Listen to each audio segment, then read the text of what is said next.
only debate with my equals. All others I teach.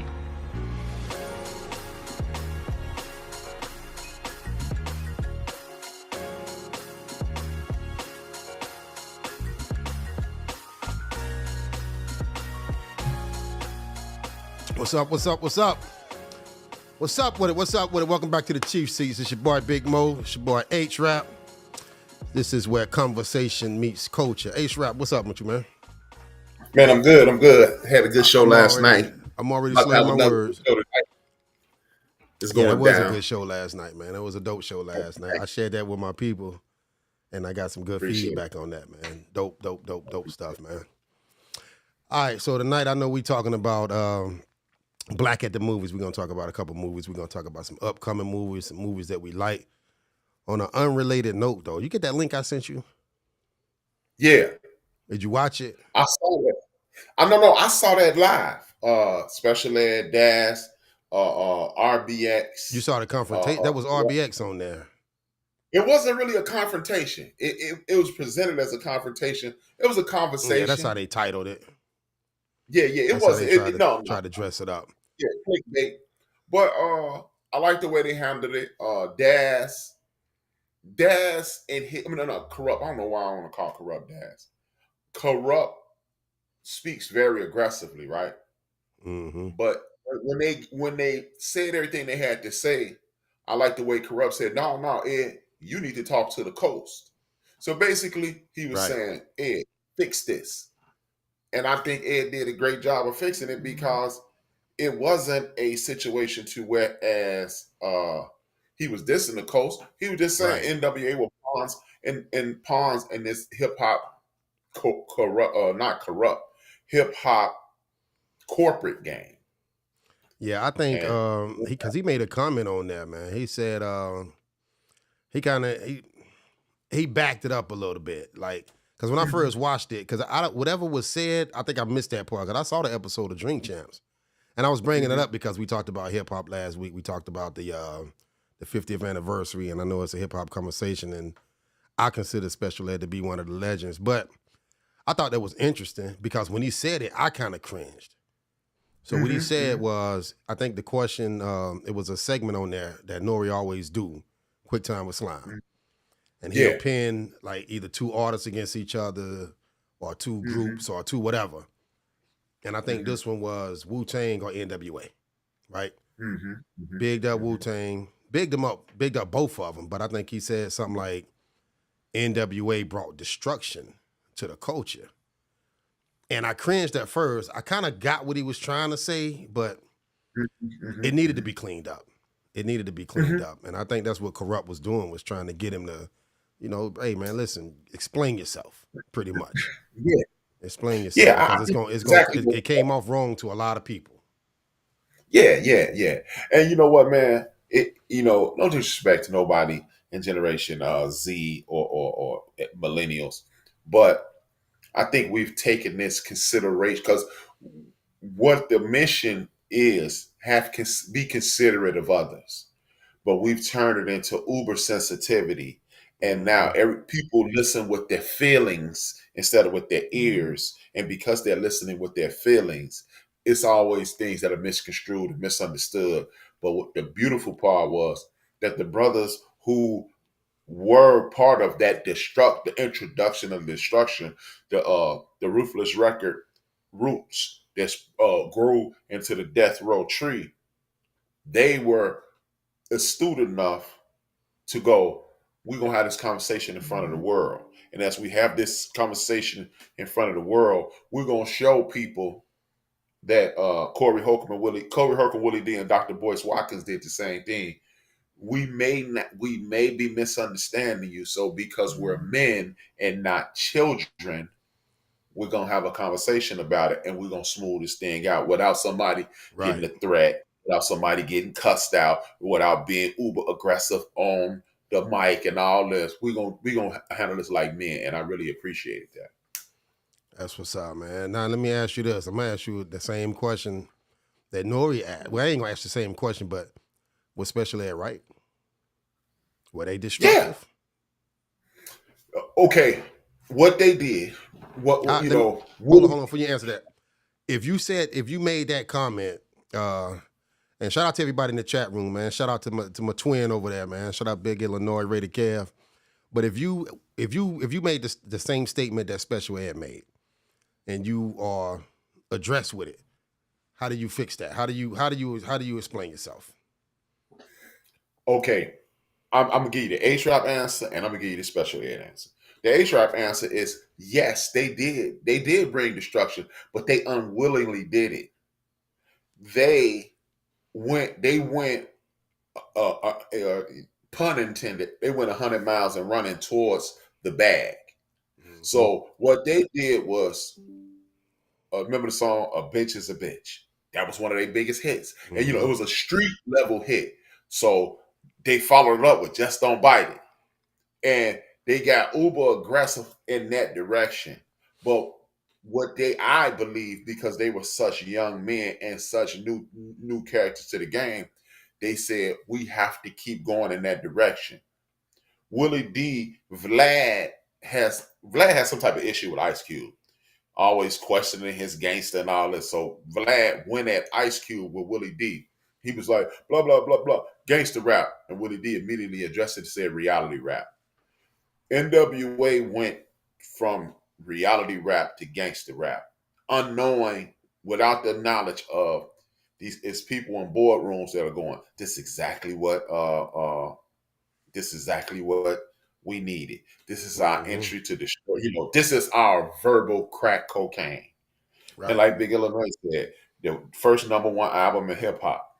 So that they went from the consciousness of Ice Cube addressing gangster, addressing what gang activity is. Dope Man addressing the fact that this is the life of a drug dealer. And if you notice, Eazy went to jail in that song. Now he shot the courtroom, which is totally fictitious, but they were showing you what our mentality is on the West Coast. They went from that to way over the top, and people don't realize it. To me, the Chronic reeled it in. If you watch that, the very first video off the Chronic, when they, what was the name of, Dre Day. Dre Day. Oh, was it cookout? G Thing. G Thing was the first video. Yeah, G Thing. Yeah. Ain't nothing but a G Thing, baby. Look, they showing you, yeah. NWA shooting up the spot. NWA got all these outrageous things, but hey, what they was doing ain't nothing but a G Thing. Mm-hmm. And they was showing you party. They went from the pod, neighborhood cookout, to the crib, backyard boogieing. They reeled it in. We don't want to admit it because some of the content, but they reeled it in. Listen to that one song, The Day Niggas Died. That song starts with, if y'all don't want to stand up for these young black people, I'm ready to kill people. And they reeled it. They went back to the Chronic is, in my opinion, is literally Straight Outta Compton's sequel. Right. Because that's exactly what they was on. But Dre, Eazy, and Ren, and DOC, they pushed the envelope, and the powers that be, they were more than glad to have it that way. But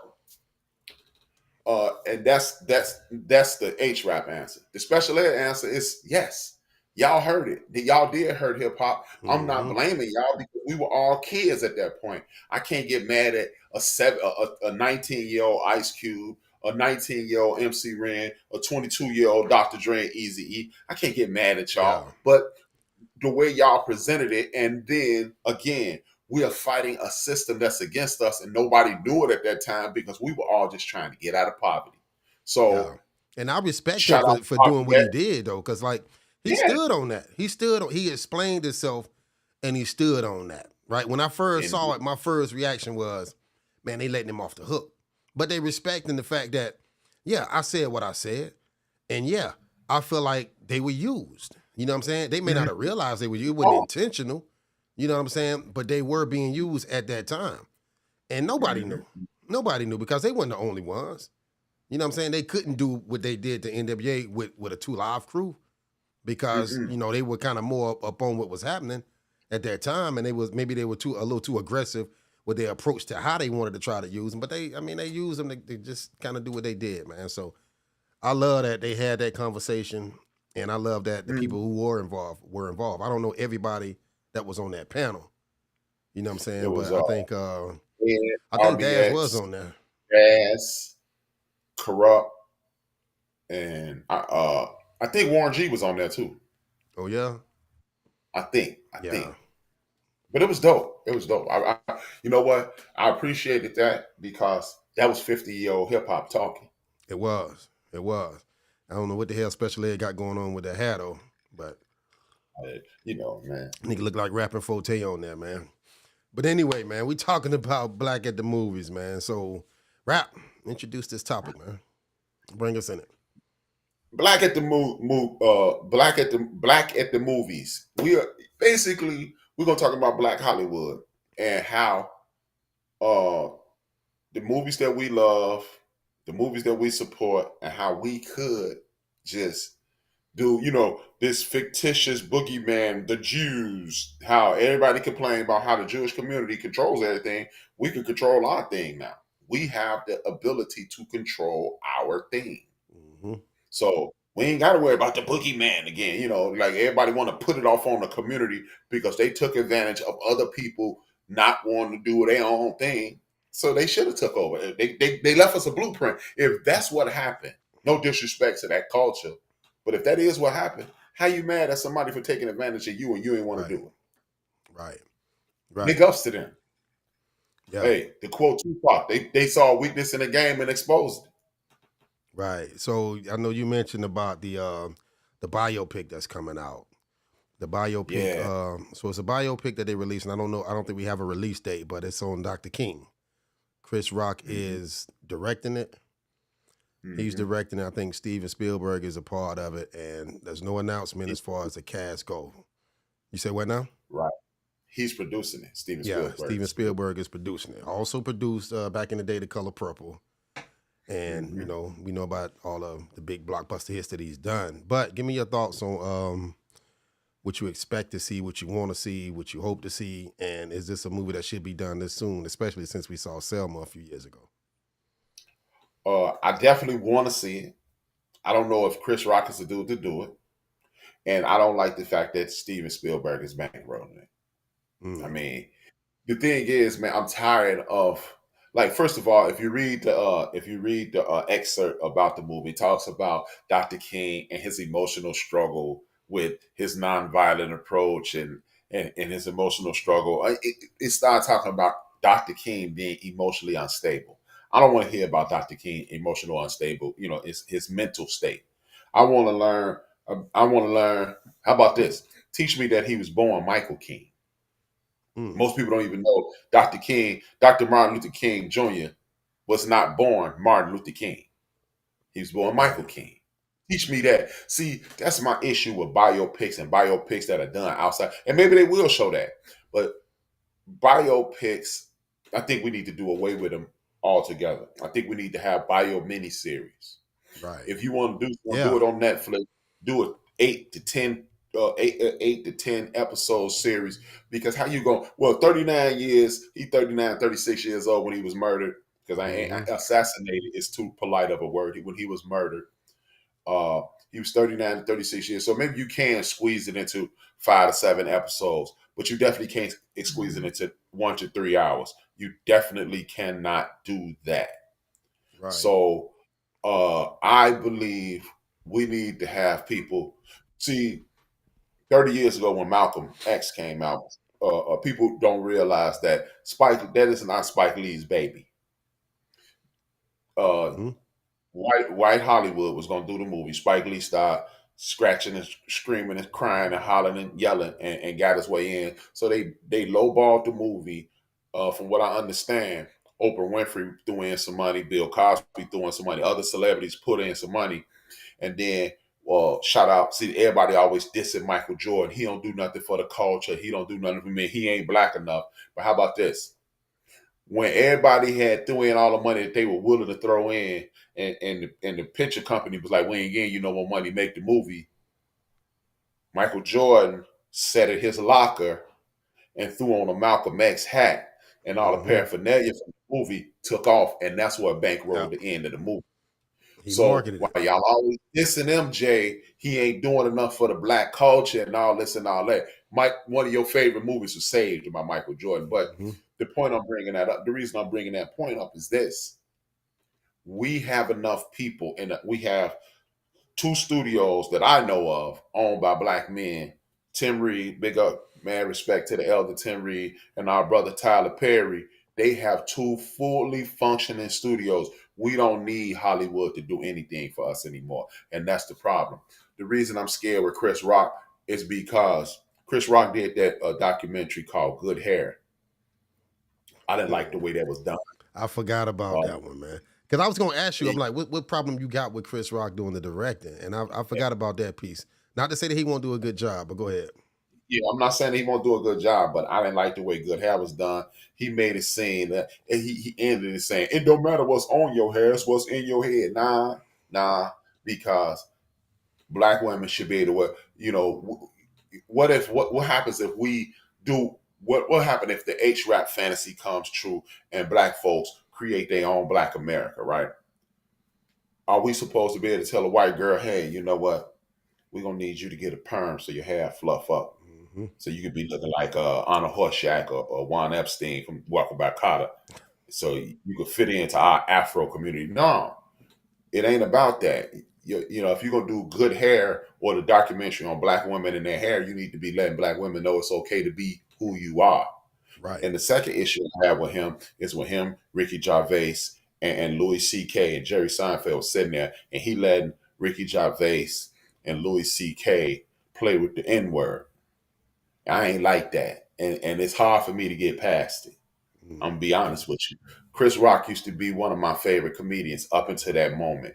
And I have an issue with that because you letting white folks play with the N-word. And it takes Jerry Seinfeld to take a stand against folks using the N-word. Oh, well, Jerry Seinfeld just stood strong and said, "Hey, I have no inkling to use the word. I don't want to know how funny it is." And he said, "I don't want to know how funny it is. I don't even want to know. I don't even want to find out how funny it is." Yeah. If a white man has to tell you that, I really have an issue with you doing that. Mm-hmm. So yeah, that's why I have an issue with that. Yeah. So give me a movie like. I don't know. I want to be careful how I ask the question, but like, give me a movie that you felt like you were anticipating that film and it just a major disappointment. You know what I'm saying? Because it was something that like an important film that we felt like, you know what, we need this movie, we need this film. I've been waiting on it, but you saw it and like, damn. It was two of them. Thurgood Marshall and Ali. I didn't like either one of those films. When you're gonna do a story about powerful men like Thurgood Marshall, I think you need to go in depth. You need like when you watch Ray, I didn't know Ray wasn't born blind. I didn't know that. Mm-hmm. He developed a sight impairment. We learned things about Ray. I had heard that Ray Charles was a heroin addict at one point, but who knew? You learn how he started getting high. You learn everything you need. You learned a lot about Ray. They didn't do no non-womanizing. And, he was a womanizer. They showed you the good, the bad, and the ugly of Ray Charles. It shows you the business savvy, the genius of Ray Charles, the innovation of Ray Charles. And we learned about Ray Charles. In that movie, Ali, Ali did his own biopic back in the 70s called The Greatest, and he starred in it. But yeah, did he really? Yeah, it's called The Greatest. Yeah, he did his own biopic, and he starred in it. Yeah, but he played himself. But when you do a biopic about somebody, I need to know, like most people, I'm a nerd when it comes to history, and I'm also a nerd when it comes to sports. So I know a few things about Muhammad Ali that most people may not know. Like he started boxing because at age 10 or 12, somebody took his bike and he went into the gym like, I want to learn how to fight so I can go whoop buddy. Yeah. I don't need to know that he was womanizing in the 70s. They took like a 7-year period of one of the greatest athletes and one of the greatest humans that came into public sight. And we didn't learn anything. I learned you can learn that on 30 for 30. Mm-hmm. Thurgood Marshall. You don't learn about people like Foxwood Robinson and people like that. See, to me, biopics, and then I'll shut up because I'm running my mouth too much. No, you good. Biopics will lead you into another movie. For example, Spike Lee's Malcolm X. We never got a chance to understand it. He didn't have the finances to show you, but Shorty is a facsimile of Red Fox, which could have led us into a Red Fox movie. When you watch James Brown, remember that one time he was on the guitar player. He was, remember that one scene, Yeah. he was on that guitar player hard. You know who that wasn't a guitar player. That was a bass player. You know who that bass player was? That was Bootsy Collins. Mm-hmm. Right. So now we The could kid from potentially go into Cincinnati. right. And the baddest monkey. Ali, man, baddest bass player on earth. Mm-hmm. And then you can go north on that James Brown and see that Little Richard put him on, or you can go left and see that you can go in a million different directions with these movies, but we don't get to know these things because the wrong people are doing them, the right people doing them. You get to open You up. told me you ain't Ray. like that movie though. Yeah, I didn't.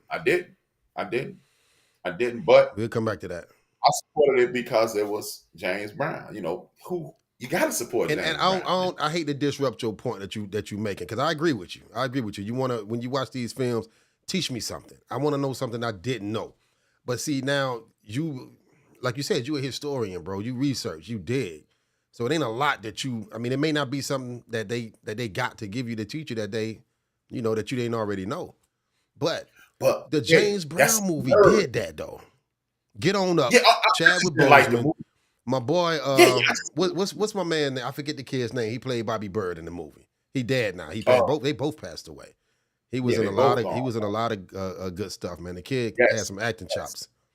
But it was so much about that movie that I didn't know. So much about James Brown. And that's a trip to me, because that's my pops, God rest his soul. That's my pops' favorite artist, James Brown. Mm-hmm. Me and my pops, man, listen, one of the greatest memories I ever have of my father is watching that movie with pops. Sitting there watching that movie and just him loving it, because he learned a lot. You know what I'm saying?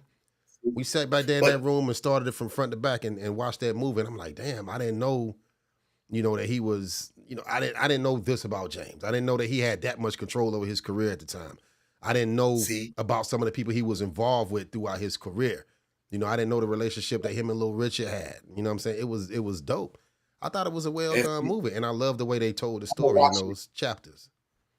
I'm gonna watch it again, because this is what I messed around and did. I watched the James Brown documentary, and then the very next thing I turned on was the James Brown movie.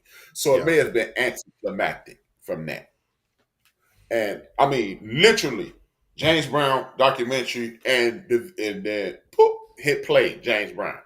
So I may have shot myself in the foot, because, like you said, they did everything that you're supposed to do in a biopic. Ray, another segue. Ray introduced you to Quincy Jones.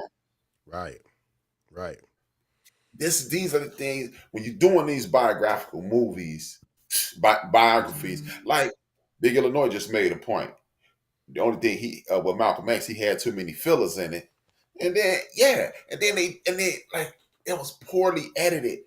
It's like, this is one of my favorite movies too, right? If you could just go back in the movie Malcolm X, remember at one point, him and Shorty was running around the park playing James Cagney, and they didn't even tell you that him and Red Fox used to always go to the movies. Yeah, you don't even know that, so that just looked like a waste of time. You're like, what? What is that about? Right. And then, like, there's so many ways they could have went with that. Like, people actually believe the dude Brother Baines is a real person. Brother Baines is not a real person. He got a brother named Reggie, who put him on to Nation of Islam, and it's this player named Bimby in the joint who did step to him like Brother Baines. Yeah. I was like, dude, you want the smartest cats in this joint? And Bimby he was a player in the greatest sense of the word, man. Yeah, he was a player. He was a player's player, and that was it. And I gotta go back and watch X. I gotta go back and watch Ali. I enjoy Ali. But see, what I enjoy about Ali was it wasn't. I learned more about the movie, about Ali after the movie, not from watching the movie, but I learned more about him after the movie than I did watching that movie. But the acting was so good in it that I'm just, I thought I knew everything that I needed to know by watching that movie. You know what I'm saying? But like with the documentaries, you mentioned that you watched the James Brown documentary, and then you went and you watched the movie. So that's what kind of turned you off from it. And I watched. You ever watch that Wu-Tang Saga, American Saga, whatever? I thought it was horrible. The first But season was dope. The rest was trash. it was trash. I didn't like the dude that played Divine, and I feel like he just kind of that wasn't a real good fit. But the documentary of Mikes and Men, I think that was on Showtime. One of the dopest documentaries I've ever seen. Of Mikes and Men, that was dope. Miles Davis got one on I think it was on PBS, maybe. That Miles Davis. If you hadn't seen that Miles Davis, everybody in the chat room, everybody listening, everybody watching, if you hadn't seen that Miles Davis documentary, I wish I could remember the name of it. Go back and check it out. The Invention of Cool. The Invention of Cool. Okay, cool. We got to put that in the description. Go watch Rick James documentary called Bitchin'. I think that's on Showtime. Super dope. Produced by none other than Nas. Yeah, Mass Appeal Production. That's his company or whatever, man. But go back and watch those, man. So give me your favorite black movies, man. You got a list? Oh, I ain't even gonna ask you for no top 5 or top 10. Just put me up on something. You got a couple years on me. Put me up on something. I want to go watch something. Okay, let's go 60s, 70s, 80s, 90s, so forth. I love it. My 70s You just joint. gonna skip the 60s. Yeah, we're gonna skip this. Right, I'm not from this. All right. Like a movie Cotton and Holler. That's when my man Greg Digger Jones and I can't think of the dude's name. It's Godfrey Cambridge and that joint. Buck and the Preacher with Sidney Poitier and the late great Harry Belafonte. It's a western. It's a realistic. It's a western about black folks migrating west and folks, at them the Civil War veterans, and then of course all time favorites like Let's Do It Again, Uptown Saturday Night, Piece of the Action, classic joints like Shafts, the original Shaft. That's from the 70s. They're just a few from the 70s. From the 80s, I'm an Eddie Murphy fanatic. Yeah. But, bruh, I'm almost ashamed to say it, but I kind of like Pluto Nash. That's how much I like Eddie Murphy. Hey, man, Pluto Nash, people slept on that one. Yeah, They slept on that one, man. They slept on that one, man. In the 80s, man. Go ahead. I ain't gonna interrupt you. Go ahead. No, go ahead. But see, this is what I want people to understand about Eddie Murphy, man. Matter of fact, this is what I want people to understand about comedians. Comedians are some of the best actors, man. I mean, to get in some of them zones that they got to get in, like with Eddie Murphy, like take what was it, The Nutty Professor. All of them characters he played in that. All the characters he played in Coming to America. You know what I'm saying? I mean, you got to have some acting chops to just go there like that. So don't sleep on the comedians. Don't sleep on some of them Eddie Murphy movies. I think, what's the one he did with De Niro? Showtime. Showtime. Oh, no, that's the one. I like that one. But the one when he was Kelly Robinson, he played Kelly Robinson. He was a boxer or something like that. 57 and 0. Yeah. I'm Kelly Robinson. I'm 57 and 0. I whoop your ass. That ain't the same movie, is it? No, I forgot the name of it. Oh, that's I Spy. I Spy. Okay, all right. Yeah, he was a trip. Jungle Brother, shout out to Jungle Brother. He dropping some good ones in there. But go ahead, finish your list though. The dude who don't get enough, even though we all know his name, right? We all know his name. We all have mad respect for him. But a dude who got me, Big Illinois, and this dude got me into actually watching movies instead of just sitting in front of the screen. Spike Lee, man. Spike Lee made a movie that don't get enough credit is She's Gotta Have It in School Days. Everybody love what's the genre? Do the Right Thing. Everybody love that. But She's Gotta Have It made it okay for a woman to be doing her thing. You ain't she wasn't a skank. She wasn't she wasn't nothing bad. She was just like, I'm doing my thing. I'm being honest with these men. I'm dating these men, and I'm out there, and they trying to pursue me, and I'm doing me. Yeah. And it was jeans, it was black and white. The man grandmother helped him pay for it. You know what I mean? And then School Days, it attacked black education. It's life at HBCUs, communities, the community around HBCUs. You don't even think about, because look, when you at school, we so disrespectful. We call, like, you in South Carolina, down the street is South Carolina State, right? Mm-hmm. The yard, they call it the yard, right? Mm-hmm. You know, we would be calling you more a townie. Okay. We don't even address y'all as humans. It's like one of the homies started dating a girl from the town that the school was in. And fools was running around here like, you dating a townie? Like, this is a black woman, man. You married a town. So it attacked all of that, man. And then, like, when you out of town, it was one of the things that made me realize how important it is. Like brothers like Jungle Brother, Chief Rocker, and other people who just down for whatever when it comes to their team, right? Mm-hmm. About damn near delusional. Jungle Brother know he delusional about that. He know better. Go ahead. When you out of Chicago, you walk up on people and you just say, like, it have been times that I've walked up on Chicago people and just be like, you from the crib, huh? Yeah.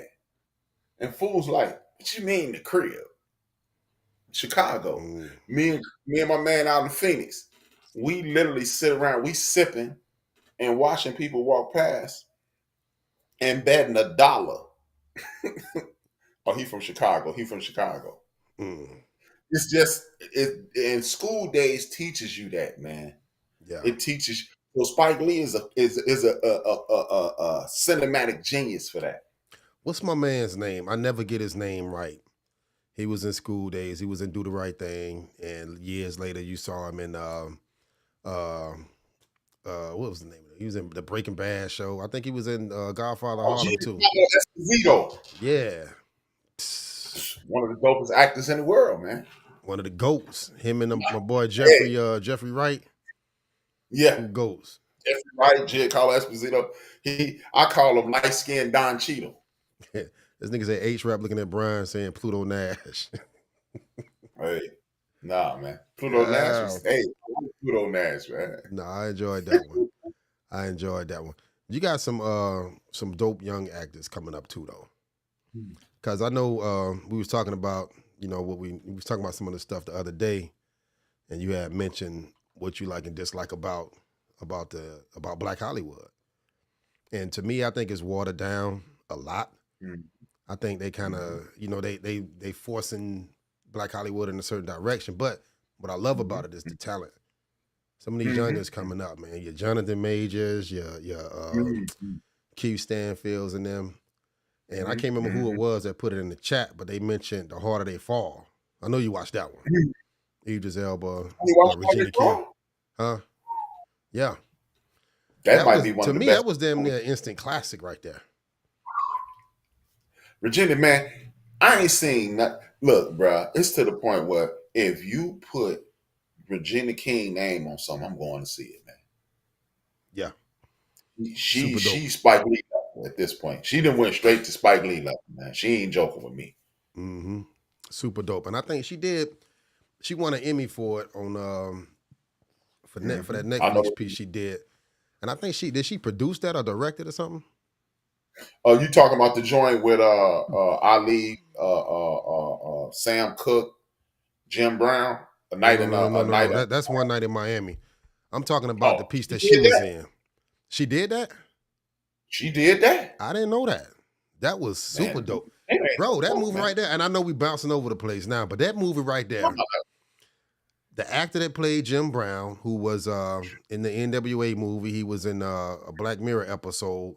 The kid that plays him, and I don't know none of their names. I should have dug all this up before we got started. We didn't even know we was going. Yeah, that's what I'm saying. The kid that played Malcolm X, the kid that played Ali. Dope, dope actors, man. They killed it. Mhm. They killed it. Watch this. You know, if I'm not mistaken, the kid that played Malcolm X is from England, man. Really. Yes. That's what, like your boy Damson from over the pond or whatever you call it, from Snowfall. Oh, and y'all usually do this on forecast. Fun fact: Okay.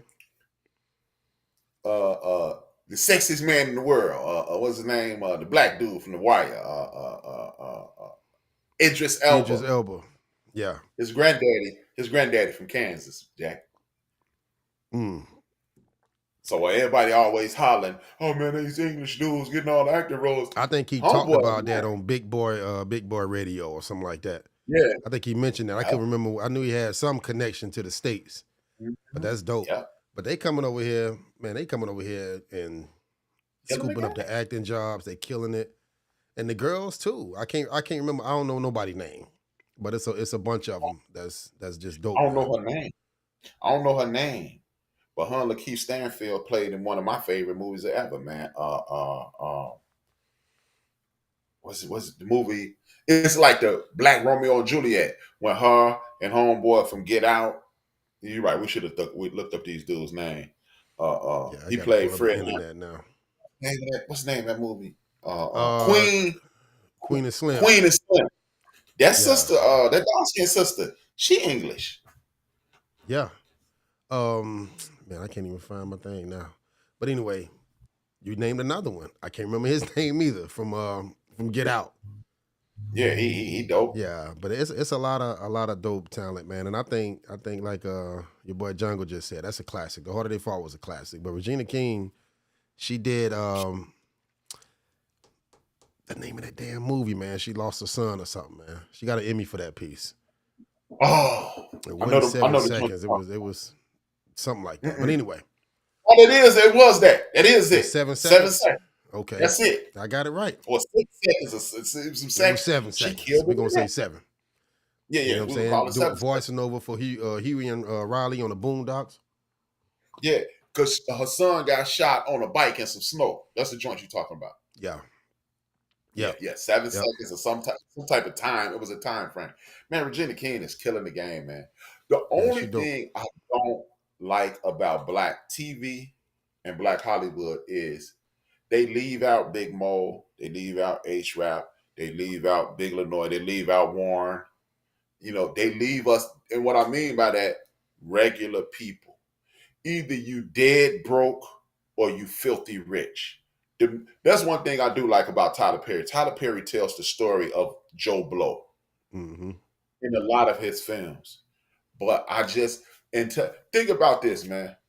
I bet you can't name 3 guys that get up and go to work and pay his bills, and him and this old lady just cool. TV shows like the King of Queens. Right. Who's the Black King of Queens? Those shows don't exist no more. I'm saying, but gotta be. You had Joe Blow. You had Fred and Lamont, and you had George and Weezy. You had James Evans, and you had That's My Mama. I'm gonna tell you a show to go watch. I'm gonna tell you a show to watch, and I don't know if you've seen it or like it or not, but I think it's pretty good. The Upshaws. You ever try to watch that? The Upshaws with Kim Fields and Mike Epps and Wanda Sykes. Funny show. Cool. And one of my favorite, you know, I'm not gonna consider her an up and coming actress, but Gabrielle Dennis. She's in there. She the baby mama. She played Whitney Houston in the Bobby Brown. I think she killed it. A lot of people say they couldn't stand it. I think she killed that role. She killed that. That's a good show. Because I was watching the last season, she ain't in it at all. I think she was in the episode of one of the last. Well, I'm still watching it, but I watched 3 episodes. I ain't seen it yet. I'm like, what a baby mama. If I'm not mistaken, I think she's still in it, man. But she killed that role. You be seeing her. Huh? She was dating the Asian cat. Because the little boy living with them now. Yeah. I don't know. Is he Asian? I don't know. I can't remember. I got to go back and catch that. Dating the Asian dude, and he moved on the other side of town. And the son is living with Kim Fields, Regina, and Mike. It's a funny ass show, and it's not one of those you know, they didn't go too far this way, they didn't go too far that way. They just kept it real, kept it a buck. You know what I'm saying? Yeah, So, and that's a question for you. I'm gonna ask you this right here. How we feel about Tyler Perry movies? I'm gonna let you have it. Tyler Perry movies. I used to be one of these creeps that was dissing Tyler Perry. You know what I mean? I had fell off into the Spike Lee. Oh man, he need to be not wearing a dress. Look, man, Tyler Perry. I ain't got nothing bad to say about Tyler Perry. I haven't enjoyed a lot of his movies. I'm not gonna pretend that I have. Oh, the man, Tyler Perry, the man. Tyler Perry is the man. But what I have noticed, I've gained a lot of respect for him in his philanthropic ways. Because every time something bad happened in the black anywhere, or every year I turn on the news and see Tyler Perry then pulled up at Atlanta at a Walmart and bought the store for the people who was in there for Christmas. But what I have, because I'm older and I'm gonna give myself a little credit for being smarter. I've realized that he was trying to cater to me. He was trying to say, this is H-Rap in the movie. Because when you see Tyler Perry, yeah, you got the Why Did I Get Married? Everybody in there filthy. You know, they stacking paper like you wouldn't believe. But a lot of his movies, the Madea joints, they got Joe Blow. They got Lil Craig, who just got out the joint. They got like Idris Elba played a father who he made a movie where fathers was taking care of the kids. So that's my man CJ. I have grown to appreciate Tyler Perry as I've gotten older. And for those who've never seen this movie, we reviewed it on the forecast. It's a movie called A Jazz Man's Blues. If you have not seen that, you're cheating yourself. It has immediately went into my top 5. Okay. Immediately. So Tyler I have gotten an appreciation for Tyler Perry. Tyler Perry, and I'm gonna answer like this because I feel how I feel about Tyler Perry. That's not the question. Mm-hmm. Tyler Perry movies, I feel like it feels like the same movie over and over and over again. There was 2 Tyler Perry movies that I think I actually liked. And I don't even know why, because they're not my type of movies, but I enjoyed them. The Family That Prays, I think that one was with Kathy Bates and your girl, Sanaa Lathan. Okay. And what's the one where she beat the hell out the dude and you know he left her for the chick? I can do that all by myself. I think that's it. I Can Do Bad All By Myself. That's when the mean dude that he be like the villain in all the movies with the slim chick from Set It Off. Yeah. I think I Could Do Bad by Myself because homeboy got paralyzed or something. She still was G enough to Diary take of a Mad Black Woman. Diary of a Mad Black Woman. I like them 2 movies right there. But I'll say this: I don't think I ever watched a Tyler Perry movie and didn't laugh at some point. So it is what it is, man. I mean, I ain't a big fan. I'm not gonna go, and go see Boo 3 for Halloween this year. I'm not gonna go see Medea's Goes to Jail or whatever. Yeah. I ain't a fan of his movies, but Tyler Perry, I feel like Tyler Perry is one of them cats that a lot of other cats in Hollywood should have been, or at least try to go and do some of the stuff that he's done. Because, dude, you got to be proud of that dude for what he's doing, the jobs that he's creating for people, man. You know what I'm saying? I mean, it's dope to see that. But as far as his movies, nah, bro, I ain't. Hey, man. I feel like I seen one, I seen them all. It's the same shit for me. Just watch. It's on Netflix, man. If I didn't tell you this was a Tyler Perry movie, you would have no clue. Okay. It's called A Jazz Man's Blues. It touches every single segment of the Black community. The historic secrets that we keep, the colorism, the sibling rivalry, the drug addiction, the disregarding of the Black woman and leaving, the deadbeat dad. How when you break up a family, one kid takes the dad's side, one kid takes the father's side. The fact that it covers every aspect. That being said, let me ask you this, man. Let me ask you this, because Tyler Perry got the studio now, right? So clearly he got a team. He got writers, he got directors, he got grips and all of that stuff, right? He got a whole team over there now. Do you feel like the previous Madea movies? Now, granted, we loved them. You know what I'm saying? In the black community, we loved them. Hell, apparently in the white community, they loved them too, right? Did that hurt what he could probably potentially do moving forward? Because I would have never known. Like you just said it yourself. If you didn't know that was Tyler Perry, you'd have never guessed it was a Tyler Perry movie, right? Because I'm gonna always identify Tyler Perry with Madea, and I felt like for me personally, this ain't anybody. If you love it, you love it. I mean, everybody in my family love it. But when you say Tyler Perry, I'm expecting something Madea like. I'm expecting to meet the Browns or something like that. That ain't necessarily my flavor. You know what I'm saying? So for people, and I know I'm not by myself with that. It's a lot of people I know that ain't their lane. Hey, do what you do, but that ain't my lane. Do you feel like that could have potentially hurt, whatever brand he was trying to build? Or is he creative enough to just reinvent himself on that level? Both. Because you got people like me and you, we may not go. When we hear Tyler Perry movie, we immediately gonna go, Mama, go put your coat back on. We're gonna do that. That's what we're gonna be thinking. But what we have to do is be astute enough to go, I'm gonna check you out. Cause now I ain't lying, man. Hey, I guarantee you, bro. We can better drink and you ain't gotta put nothing up.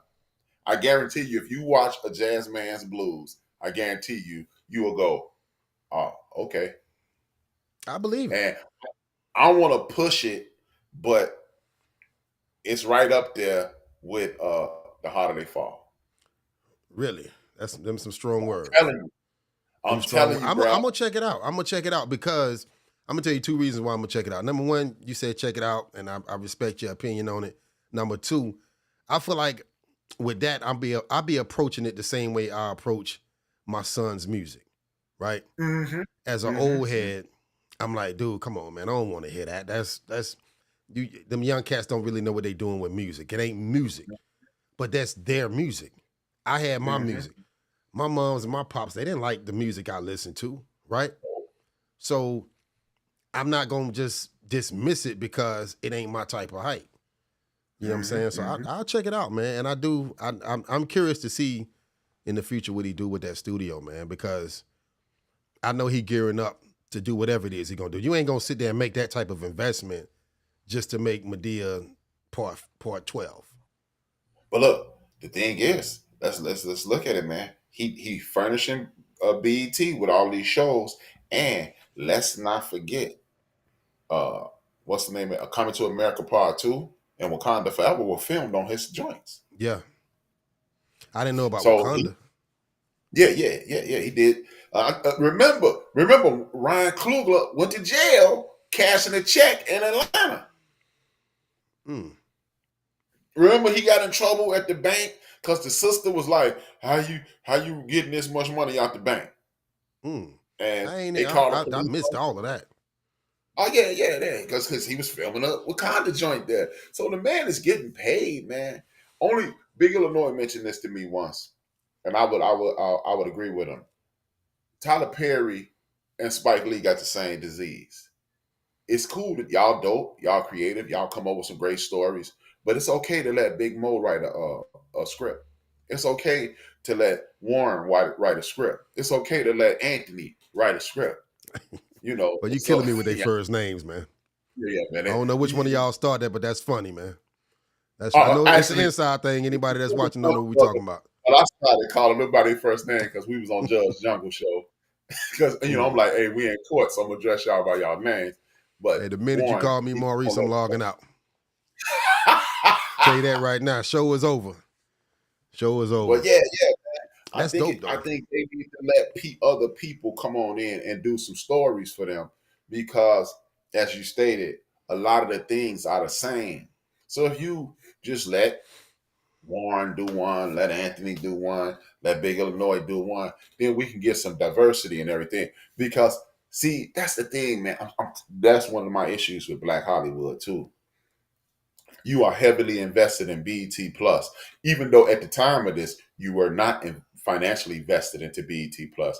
But anytime if I hear the letters BET, the first thing that popped in my mind is this: how in the hell was Martin and Living Singles not on BET? Right.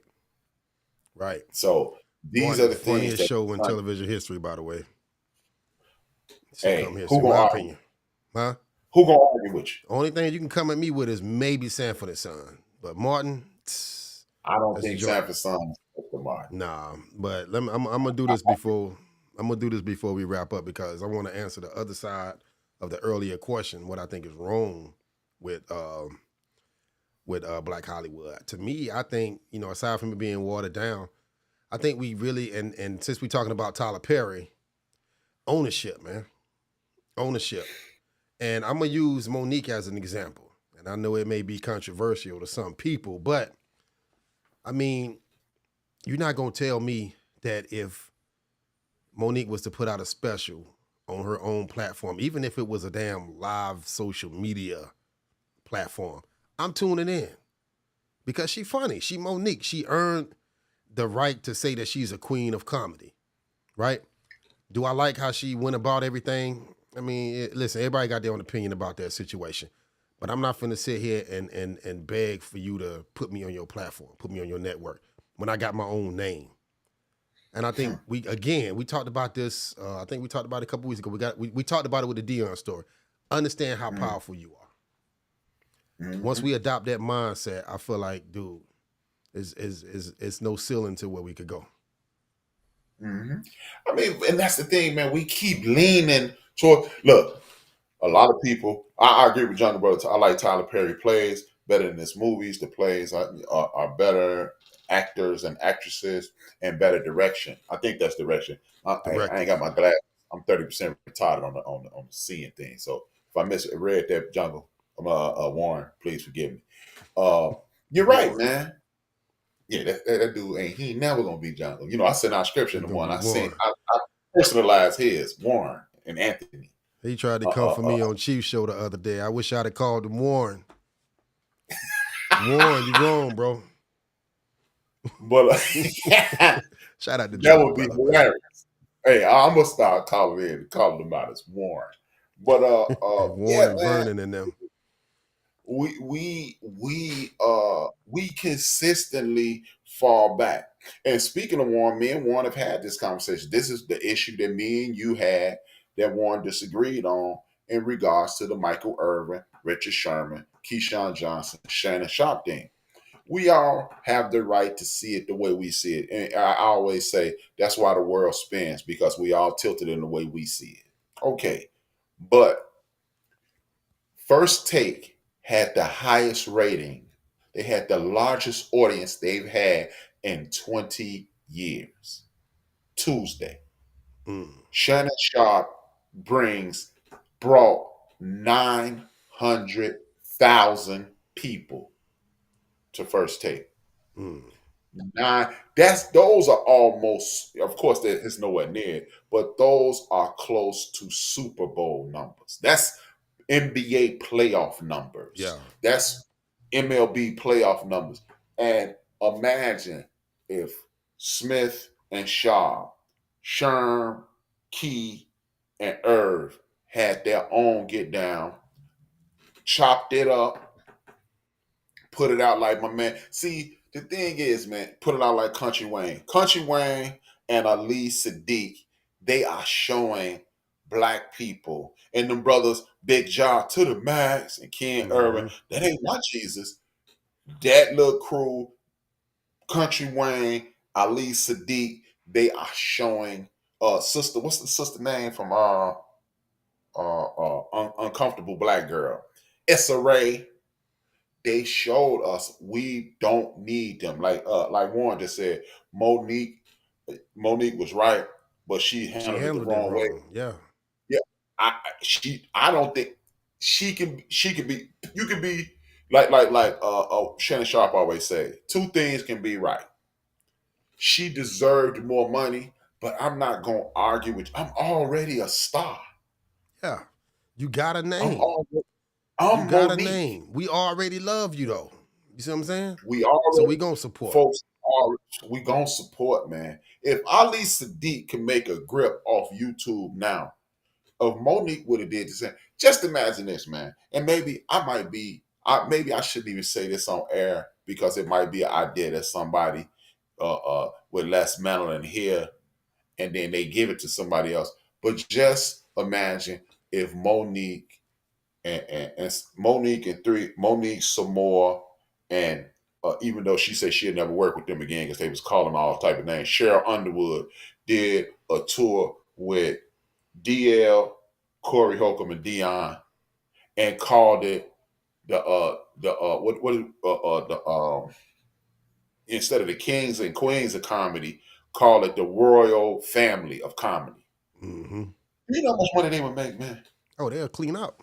They'll clean up. You go get you a Michael Jordan and the Magic Johnson and bankroll, because Magic Johnson bankrolled the Chronic tour, Up in Smoke with Death Row. Now, you get them to bankroll that, they'll be printing money, man. Fools, every clothing store in America, every arena will be sold out. But we not thinking like that. We keep thinking when we can be on ESPN and make a lot of money. No, you can be on Irv Sherm KeyPN. You could be on whatever you want to call it, bro. Yeah, and that's I'm telling. I don't want to get back into that conversation because me and you talked about this for hours when we first heard the news about Keyshawn, whoever else on there, Irv and Sherm. Yeah, we talked about that, and I'm like, dude, you can do this yourself. You can do it yourself. How many like just podcasts that's successful, that's making money, that these athletes are doing? I think Gilbert Arenas got one. Darius Miles and Quentin Richardson got one. Matt Barnes, Steven Jackson got one. Shannon Sharp got one, and he's still doing the joint over there. Right? Yeah. But my thing is, bro, understand your power. Understand your power. And I get it. The money gonna talk. Money gonna talk. But bet on yourself at some point. Betting on yourself don't always mean you going out here and you just taking the best job. Go ahead and create your situation, because it's people around you that you can build a whole empire if you want to, man. I would have went and supported Monique had she done her own thing at that time. She could have went live the next day. I think I don't know the inner workings of that Dave Chappelle situation that he got going on right now. I know he do the situation with Black Star, and I think it's some other people involved in that. And I don't even know if that was up and going at that time, but I think that's like a subscription base only, right? Yeah, that's subscription based. Is that his? That's him, Talib, and Most. But I mean, is it theirs? They own That's theirs. That's their joint. That's their joint. See what I'm saying? See, you got to bet on yourself, man. You have to, man. Look, I named Issa Rae, I named Wayne, Country Wayne, Ali Sadiq. And I forgot, and the brothers Big John, that crew out there in LA. But I mean, we can go on and on and on and on about how these people have made themselves millionaires just by doing their own thing. And man, it's just so much money out there that, at one point our community didn't have the financial backing to do what we want to do. But now we do, man. Yeah. Now we do. And here's the beautiful part about it. People don't watch TV anymore. Even though Black people watch TV more than the average person in America, it's been documented. But by and large, the American populace does not watch TV anymore. We watch streaming service. We watch Paramount. We watch Netflix. We watch Disney Plus. We watch these things. We watch those things. My kids don't even watch the news. They don't even know what channel it come on. Ain't no numbers no more. It's networks now. We got streaming services. You can't say turn to channel 7. I'm old school. I used to watch channel 13 news. But I'm gonna say this before we get out of here, man. I love like I said, I pointed out the young Black actors and actresses. I love to see what they doing. But ownership is where it's at. If you go back and you look at previous, whether it's Golden Globes, Emmys, Oscars, and you start trying to balance it out, like the black winners versus, someone of a different demographic, whether it's white or whatever. It's going to be a significant difference, right? But are you telling us that we don't entertain just as much? Because we the most entertaining people on the planet, bro. It's what we do. You know what I'm saying? So just go out there, build your own. Salute to people like Tyler Perry and what Regina King is doing, and some of these others who is starting to become trendsetters and trailblazers, man. So And understand your power. and then to touch on what you were just touching on, our favorite movies, Cross 110th Street. What's it? Bobby Man, Womack. yeah. What's the name of this dude? I can't think of it. His name is Thurman. He played Cochise in what's the name of it? So hard to say goodbye to yesterday. Glenn Thurman. Yeah, Glenn Thurman. I can't think of the name of that movie he in. That's a black owned movie. Buck and the Preacher is a movie produced by Harry Belafonte and Sidney Poitier. Sidney Poitier and Bill Cosby produced Let's Do It Again, Uptown Saturday Night, Piece of Action. They produced these movies. Gordon Parks, he produced and directed Three the Hard Way. We have a proven track record of when we do our thing. Dolomite, when we do our thing, we will support us. That's why that nonsensical trope that we don't support each other, that is a lie perpetrated by the system. That is the same lie that was created by that is the same lie that goes right along the line of black on black crime. Black women are argumentative, brothers go to jail, black men don't take care of it. It's the same chain. That's a link out that same chain. We do support. Because if we didn't support, why do we know who Gordon Parks is? Why do we know who Melvin Van Peebles is? Every black person in America loves New Jack City, a movie produced by Mario Van Peebles. Everybody know why I don't like Mario. Inside joke. But I'll tell you when we get off. I'll tell you why. It's just a joke. I love Mario Van Peebles. I'll tell you why. All right. Okay. It's just we do support, but we have to do things. Look, we got support. Do we have millions of people in our chat room? No, but this is a month-old show. It ain't even a month-old show, and we getting support. To wrap it up, a year old. The end of the bench, a few years old. We getting support. We support each other. When people find out, you said you shared my show with people, Big Illinois, Just Joe, Kirby, they support and wrap it up. So I don't want to hear this nonsense about we don't support. Tyler Perry was living in his car at one point, and now he got enough money to buy a dealership. A couple of them. Right. He got enough money to buy 10 dealerships. So I ain't trying to hear it. We do support. When we have things, we support things. Therefore, why don't we just shut up and support? Period. It is, man. And with that being said, man, what you got before we get out of here, man? I'm coming out of retirement with the sports team. Hold my bill sports. He ain't finna do nothing. No, man. I'm coming. I'm gonna put. We've been waiting on that, Rap. Monday, 6 p.m. Central Standard Time. You one of the reasons why I do what I do, man. Hey, you talk sports, man. So, hey, man, go ahead. I'm out of retirement. Tell them what's up. End of the bench media, and then I'm gonna keep the thing going. Monday night, I'll be doing forecast. Tuesday, build and destroy. Wednesday, y'all on tomorrow night? No. Well, you traditionally wrap it up. No wrap it up Thursday, no wrap it up Sunday. It's back. I'm back. I'm out of retirement. That's what's up. I'm out of retirement. H-Rap in the building. I'm going hard. I'm harder than finding a job. If I wasn't making these records, all y'all be getting robbed. LL Cool J in the building. But yeah, man. We taking over the universe. And if y'all don't think black people take over things after I get this money in the morning, yeah, I gotta go get me some more tickets. I'm doing some more tickets. I got a hot 20. I'm gonna go get a couple more tickets, man. Yeah. I get this money in the morning. I'm gonna show y'all it's going down. It's going down. That's what it is, man. Well, listen, y'all gonna love our little podcast. Listen, since we talk about black movies, man, before I get out of here, if you hadn't saw the Rick James documentary, man, I'm telling you, that's a dope one. Go check that out. Go check out Miles Davis. Give me the name again, Rap. Inventor of Cool. Inventor the Cool. And that's on PBS, the H-Rap, not H-Rap, the damn Rick James documentary, Bitchin'. It's on Showtime. I think it's still on Showtime. You should be able to catch that, man. But listen. Yeah, yep.